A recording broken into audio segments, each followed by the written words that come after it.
नमस्कार मित्रों। आज ये वीडियो जो बनाया जा रहा है, व्यक्ति को जीवन में कौन सा काम धंधा करना चाहिए। कोविड काल में व्यक्ति की सबसे बड़ी परेशानी कि कौन सा कार्य किया जाए, कौन सा काम धंधा किया जाए ताकि जीवन चल सके, घर के खर्चे चल सकें। ये आज सबसे बड़ी समस्या है, इसलिए ही मैं ये वीडियो बना रहा हूँ। ये सभी के लिए है। तो इसमें मैं कुछ सूत्र बताता हूँ कि सबसे पहले लग्न को जो ग्रह देखे, व्यक्ति उस ग्रह का काम धंधा कर सकता है, क्योंकि लग्न व्यक्ति की आइडेंटिटी होता है, पहचान होता है। मतलब व्यक्ति इस समाज में, इस दुनिया में किस रूप में पहचाना जाएगा। जैसा कि आपने देखा, कुछ लोग डॉक्टर होते हैं, कुछ इंजीनियर होते हैं, कुछ वकील होते हैं। तो समाज में हर इंसान की एक आइडेंटिटी होती है। तो आइडेंटिटी, पहचान लग्न से देखते हैं। इसलिए लग्न में जो ग्रह बैठा है या लग्न को जो ग्रह देख रहा है, उस ग्रह का काम धंधा व्यक्ति कर सकता है। जैसे उदाहरण के लिए समझो, किसी के लग्न को गुरु देख रहा है तो वह व्यक्ति टीचर हो सकता है, क्योंकि गुरु से क्या देखते हैं हम? शिक्षा। अब इसके आगे हम बात करते हैं दूसरे नियम की। जन्म कुंडली में चंद्रमा जिस भाव में बैठा है और जिस भाव को देख रहा है, उस भाव से संबंधित काम धंधे व्यक्ति कर सकता है। अब इसके पीछे लॉजिक क्या है? चंद्रमा होता है मन मस्तिष्क। दुनिया का कोई भी इंसान अपने मन मस्तिष्क के विरुद्ध काम नहीं कर सकता। 1-2 दिन, 6 महीने तक ही मन मस्तिष्क के विरुद्ध काम कर सकता है, उससे आगे नहीं। तो व्यक्ति का काम में मन नहीं लगेगा, उस काम को वो छोड़ देगा। तो मन मस्तिष्क से देखते हैं चंद्रमा से। तो कुंडली में चंद्रमा कौन से भाव में बैठा है एवं कौन से भाव को देख रहा है। उदाहरण के लिए समझो, चंद्रमा किसी का पंचम भाव में बैठा है। तो पंचम भाव शिक्षा का होता है, सलाह का होता है, ज्योतिष का होता है। तो वो इस टाइप के कार्य कर सकता है। और चंद्रमा 11वें भाव को देख रहा है तो उसको धन लाभ भी होगा। अब इसके बाद हम तीसरे नियम की बात करते हैं। हमारी कुंडली में धन भाव का स्वामी, मतलब दूसरे भाव का स्वामी कुंडली में कहाँ बैठा है एवं कहाँ देख रहा है। क्योंकि ये बहुत महत्वपूर्ण है कि सेकेंड हाउस का स्वामी कहाँ बैठा है, क्योंकि दूसरा भाव धन का होता है, संचित धन का होता है, जो हमें धन दिलवाएगा। तो दूसरे भाव का स्वामी कुंडली में समझो 11वें भाव में बैठा है। तो 11वें भाव में बैठा है और पंचम भाव को देखेगा। तो ऐसा व्यक्ति शिक्षा, ज्योतिष या सलाह देने का काम कर सकता है, क्योंकि 11वां भाव जो होता है वो होता है लाभ का।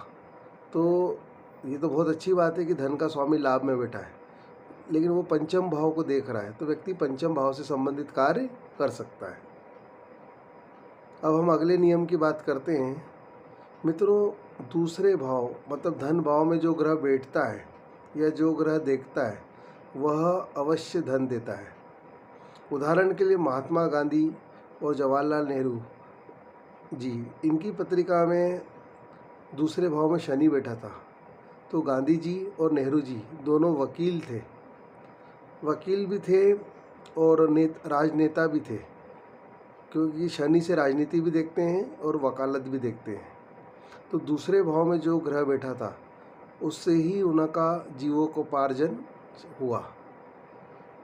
कहना मैं ये चाहता हूँ कि दूसरे भाव में कौन सा ग्रह बैठा है एवं कौन सा ग्रह देख रहा है, उस ग्रह से रिलेटेड भी आप काम धंधा कर सकते हैं। इसके बाद हम अगले नियम की बात करते हैं। जन्म कुंडली में 8वां भाव स्वास्थ्य के लिए खराब होता है, परंतु धन के लिए खराब नहीं होता। 8वें भाव में जो ग्रह बैठा है, उसकी जीवन भर दृष्टि कुंडली के दूसरे भाव पर पड़ती है। तो व्यक्ति 8वें भाव में जो ग्रह बैठा है, उससे रिलेटेड काम धंधा भी कर सकता है। मैंने बहुत सारे लोगों को देखा कि 8वें में जो ग्रह बैठा है उसका काम धंधा कर रहे हैं और सफलतापूर्वक कर रहे हैं, और बल्कि सफलता उनको उसी से मिली। तो मैं आश्चर्यचकित हो गया कि 8वें भाव के ग्रह ने कैसे सफलता दिलवाई। तो मैंने लॉजिक लगाया है कि 8वें में जो ग्रह बैठता है वो जीवन भर दूसरे भाव को देखता है, सेकेंड हाउस को देखता है। तो सेकेंड हाउस धन का है, तो इसलिए व्यक्ति को भले ही शारीरिक कष्ट देगा 8वें भाव का ग्रह, परंतु धन देगा, क्योंकि दूसरे भाव पे दृष्टि है जीवन भर के लिए। उदाहरण के लिए अमिताभ बच्चन की पत्रिका में देखें, उनकी पत्रिका में दूसरे भाव में कोई भी ग्रह नहीं बैठा है, परंतु 8वें भाव में बुध बैठा है। बुध से कलाकार देखते हैं, और बुध के साथ शुक्र भी बैठा है, तो शुक्र से बॉलीवुड देखते हैं, तो वो बॉलीवुड कलाकार है। तो मित्रों, ऐसा आप भी कहीं कुंडली में रिसर्च कर सकते हैं कि 8वें भाव में जो ग्रह बैठा है व्यक्ति उसका काम धंधा करता हुआ दिखाई देगा। फिर इसके बाद हम अगली बात करते हैं कि जो 10वां भाव है उसका स्वामी, 10वें भाव का स्वामी कौन से भाव में बैठा है एवं कौन से भाव को देख रहा है, उससे रिलेटेड भी आप काम धंधा कर सकते हैं, क्योंकि 10वां भाव क्या है, कर्म का। फिर अगला नियम, 11वां भाव लाभ का होता है, दैनिक आय का होता है। तो दैनिक आय का स्वामी कुंडली में कौन से भाव में बैठा है, कौन से ग्रह में से संबंध बना रहा है एवं कौन से भाव को देख रहा है, उससे रिलेटेड भी आप काम धंधा कर सकते हो। अब आप बोलोगे कि हम इतने सारे में तो कंफ्यूज हो जाएंगे कि हमें क्या करना चाहिए। तो यहाँ पर कंफ्यूजन को दूर करने के लिए मैं एक शॉर्टकट ट्रिक बताता हूँ कि सबसे पहले देखिए लग्न में कौन सा ग्रह बैठा है या कौन सा ग्रह देख रहा है। दूसरा नियम, दूसरे भाव में कौन सा ग्रह बैठा है या दूसरा भाव में कौन सा ग्रह देख रहा है। क्योंकि मित्रों, जो दूसरा भाव होता है वो भी हमारा एक तरह से सेकंड लग्न होता है। जैसे आपने ज्योतिष में सुना है, पंचम से पंचम, नवम से नवम, दशम से दशम। तो लग्न से लग्न कौन सा भाव होगा, दूसरा।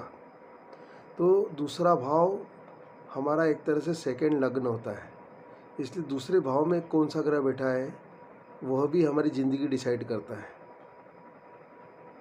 तो मित्रों, ये मेरा एक छोटा सा प्रयास था। अब ये हमारा काम धंधे पे पार्ट 1 है। इसके बाद पार्ट 1 भी हम बनाएंगे, जिसमें बताएंगे कि व्यक्ति को कौन सा काम धंधा करना चाहिए। मतलब ग्रहों के कॉम्बिनेशंस बताएंगे, प्लेनेटरी कॉम्बिनेशंस बताएंगे।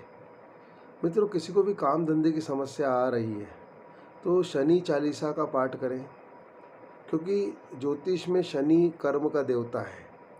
शनि चालीसा का पाठ करें, दशरथ स्तोत्र का पाठ करें, पीपल के पेड़ की सेवा करें, पीपल को जल चढ़ाएं। इसके अलावा जो है शनि मंदिर जाएं और बूढ़े भिखारियों की सेवा करें। बूढ़े भिखारी शनि के होते हैं, उनको नमकीन बांटें, नमकीन मिक्सचर, नमकीन का कुछ नमकीन चीज़ें बांट सकते हैं उनको। और ऐसा नहीं कि हमें मंदिर जाना है लेकिन कर्म नहीं करना है, हमें कर्म भी करना है, हमारे आलस को त्याग देना है, हमें डबल मेहनत करनी है, क्योंकि आज पूरे विश्व में ये संकट चल रहा है, तो सबको काम धंधे की समस्या भी चल रही है, तो हमें डबल मेहनत के लिए तैयार हो जाना चाहिए। दूसरा, हमें तुरंत अपने आप को बदलना चाहिए, चेंज करना चाहिए, क्योंकि परिवर्तन ही संसार का नियम है।